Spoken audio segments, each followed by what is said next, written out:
Hello, and welcome to our spring semester. Um, my name's Jed Kimball.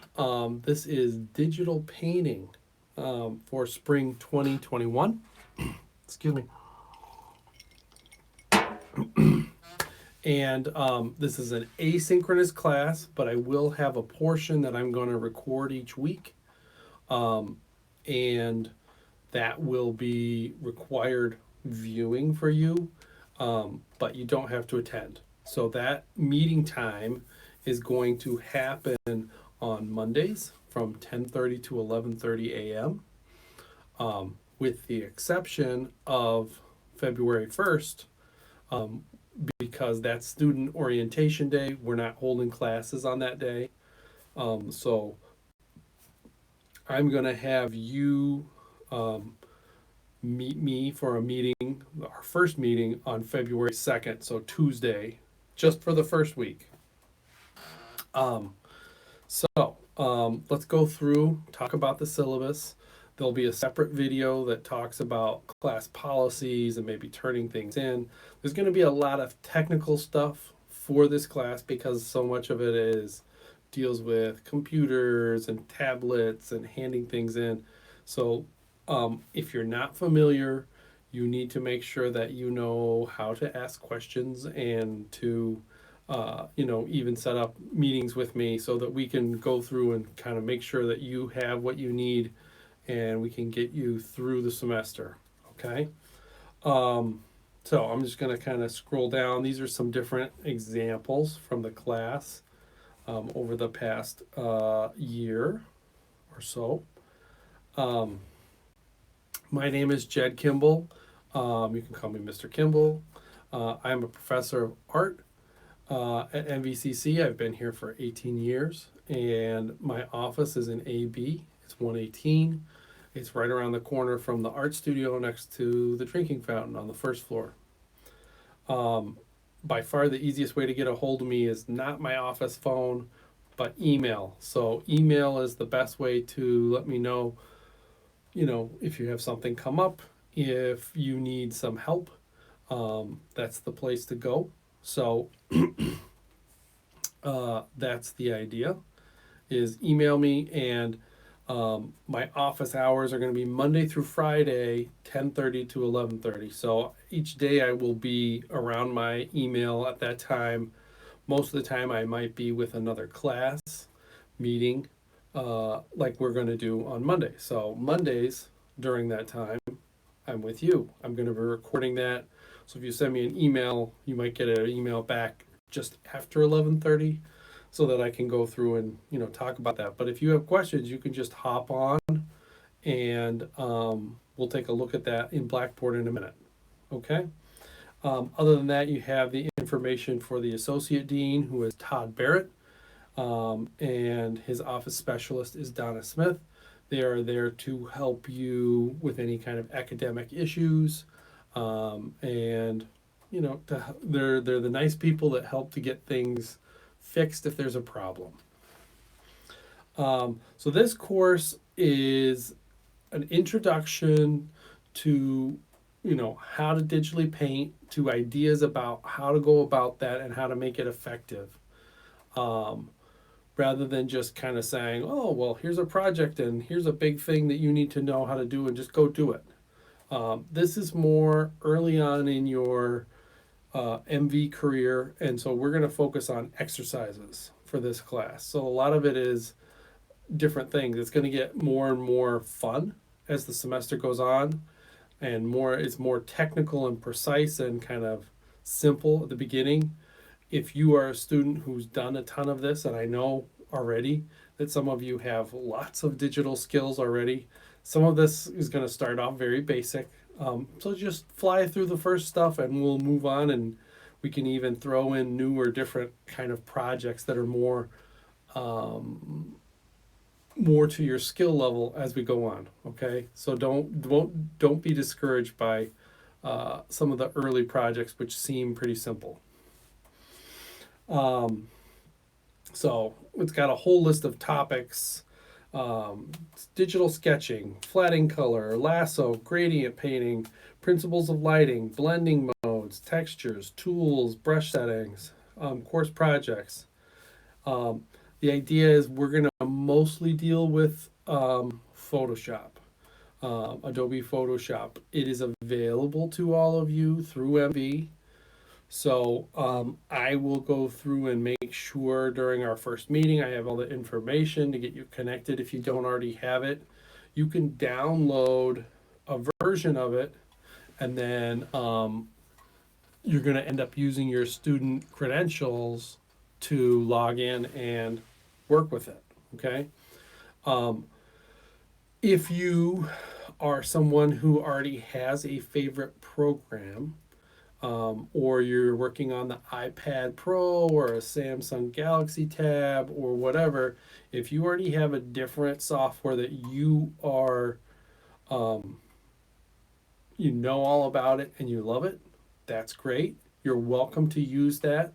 I don't have a problem with that. The only trick is there's going to be certain things that I'm going to ask you to do. So you might need to have Photoshop also so that you can kind of go from one and then kind of play around with the other. So Photoshop I know is supported on the iPad to some extent at this point.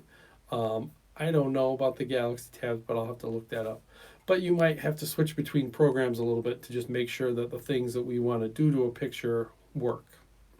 Um, so that's the idea.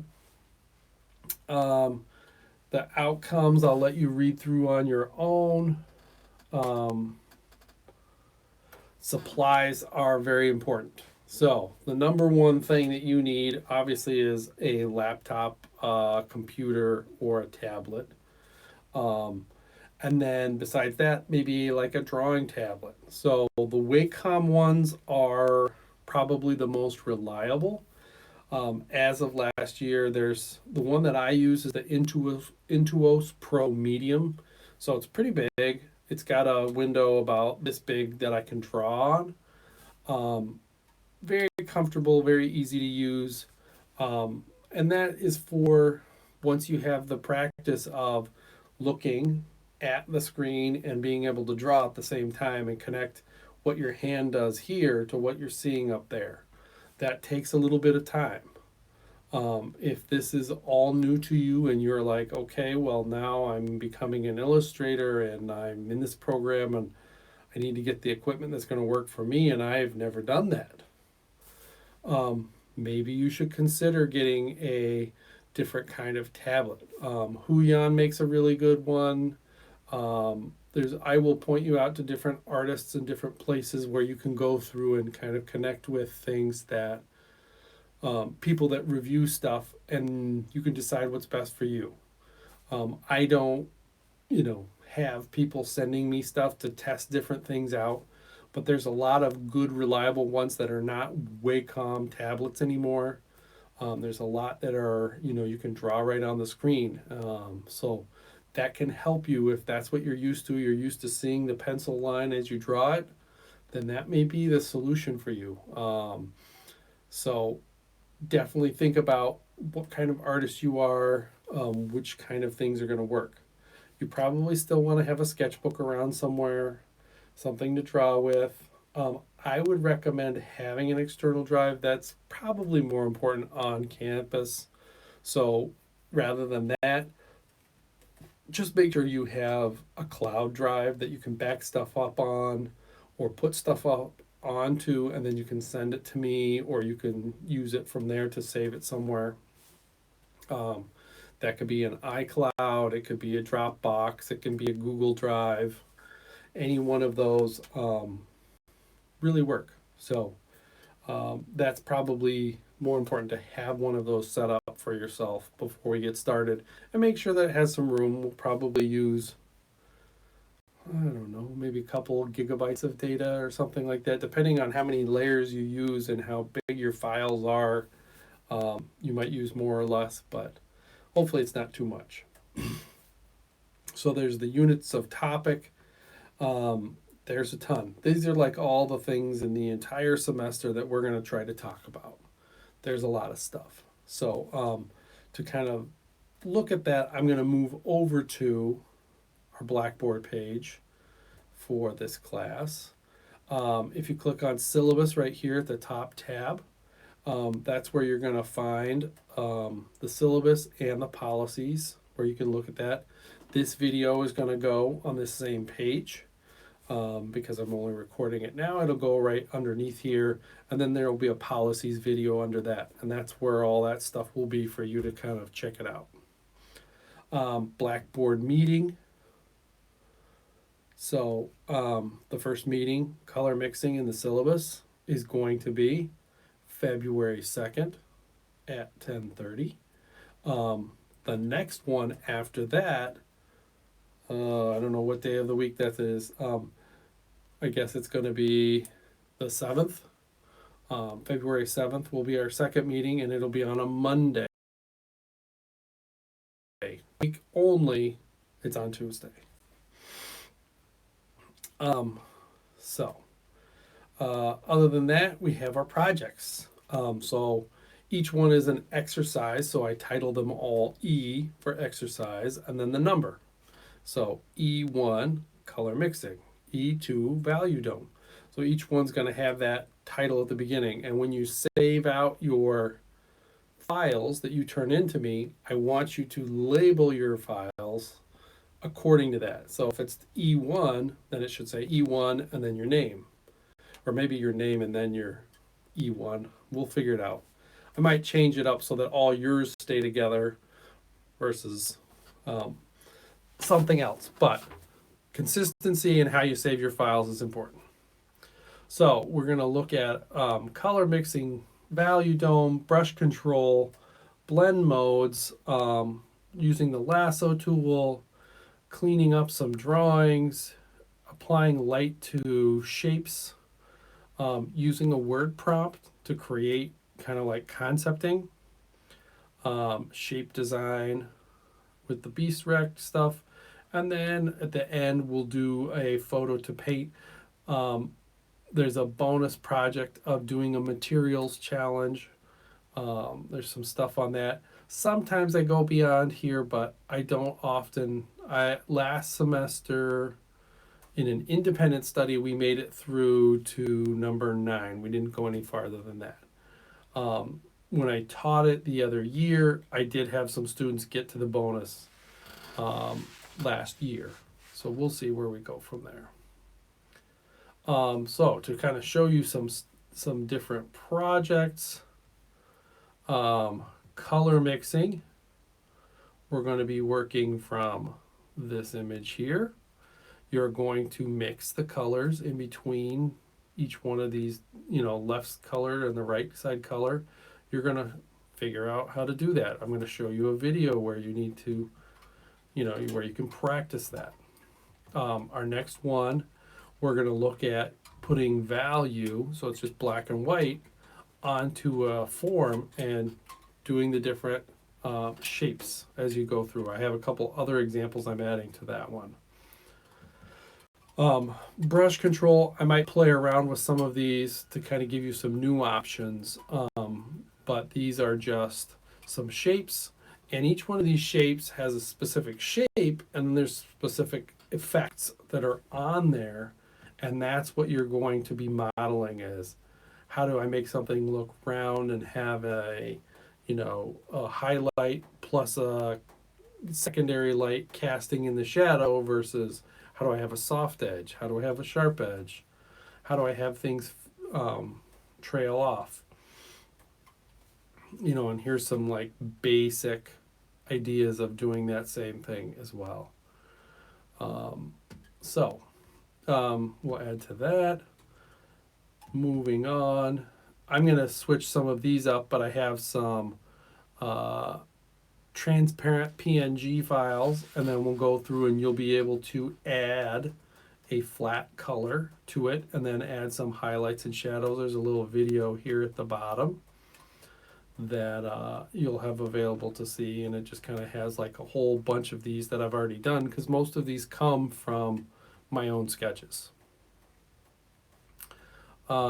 Lasso landscape, how to take a landscape and kind of trace from it, but kind of turn it into a piece of art. And how would you do that and kind of interpret it? So we'll kind of go from there. Um, Sketch to line is the idea of starting with a really rough drawing and then turning it into a nice tight drawing. I'm probably going to add some new stuff to that as well. Light spheres. The idea is adding different lighting situations onto these. So we're going to go through and do that. We're going to do a little more now. I think I want to try to add some more kind of texture and effects to it, just to kind of lead you towards how would you do this to make it look like it was made of ice or it was made of molten lava or whatever. And I also have created some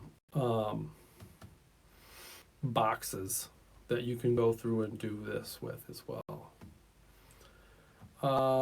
That's 7. 8 is word prompt. So the idea is you're going to get a word, and with that word, you're going to take a look at it, and you will, I don't want the tour, pair it with another word, and you're going to create a bunch of concepts and then pick one and make a nicer kind of thing off of that.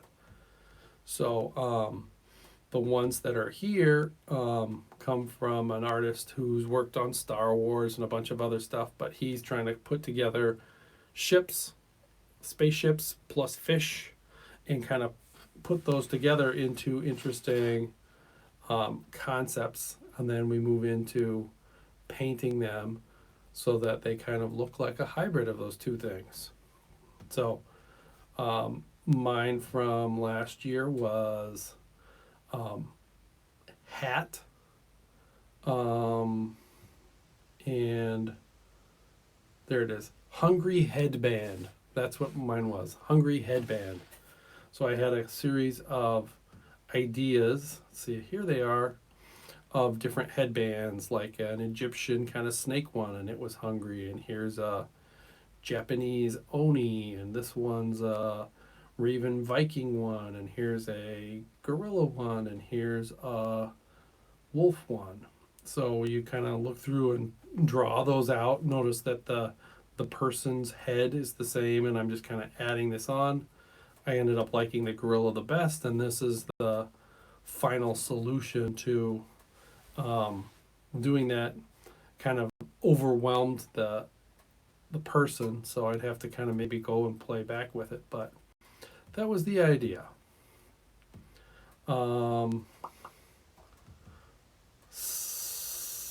Number 9, we're going to use some shapes from an artist. Shoot, his name is slipping my mind. But he goes by Beast Rec. That's his brand. And he goes through and basically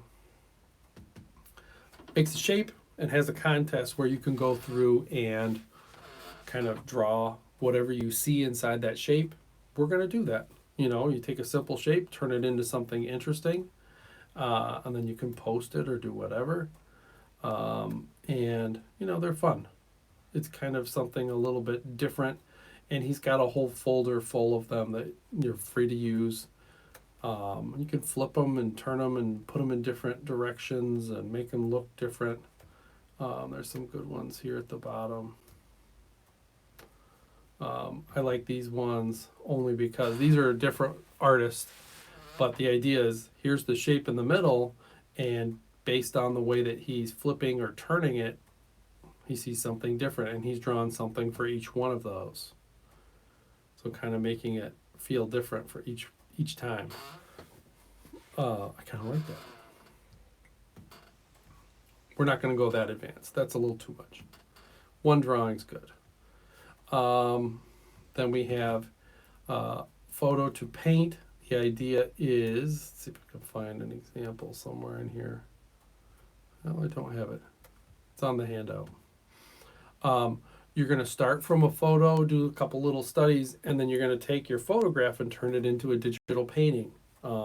and just learning how to do that. What's the best way to do that? And the main thing that we're going to do is we're going to not sample from the photo and get those colors. We're going to try to see the color and then interpret it and learn how to interpret it. So the colors in my painting over here on the right are not necessarily the same from the photo. You know, how do you distill that and turn it into a painting?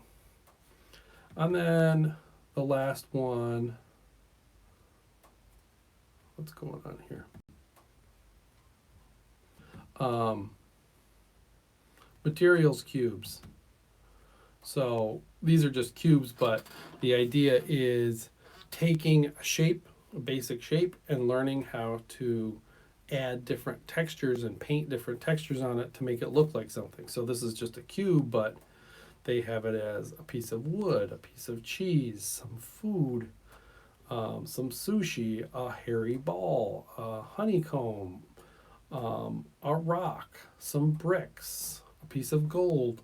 So there's a lot of different ways to do that, and I don't have it on here. I don't have an image, but there's a artist that I really like, and she has like a little pet dog, and she took the pet dog as the shape and turned it into like ice and honey and candy and fire and a bunch of different things.